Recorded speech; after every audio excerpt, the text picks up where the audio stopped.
Today's boilers, as they have been since their origin, involve the complex production and manipulation of steam. The forced draft fan blows air into the system. A portion is routed to the pulverizers, which crush coal into a fine dust before pushing the mixture up through feeder tubes. The other portion passes through an air preheater, which transfers heat from the exhaust gases to the incoming air, raising the air temperature, reducing moisture, and producing a cleaner burn. The hot forced air and coal dust converge in the wind box, where the mixture is blown out through burners and ignited inside the firebox, transferring radiant heat to the water-filled tubes. The hot gases flow upward, heating the rest of the system through convection, before passing through the air preheater, and ultimately flow into the scrubber, where pollutants are removed.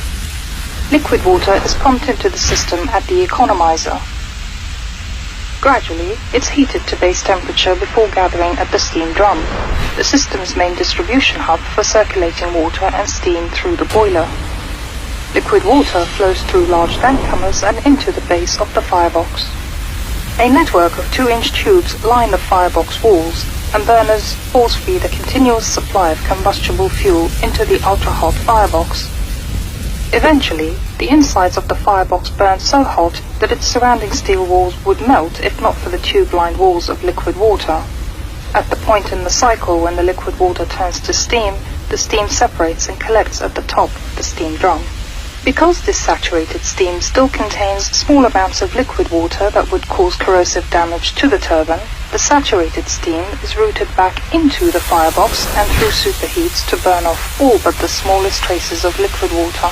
This dry, superheated steam then exits the boiler, passing through a steam locker and ultimately providing power to the spinning turbine, which generates electricity. Finally, exhaust steam, now at a lower temperature and pressure, is sent back to the boiler through a dedicated reheat stage.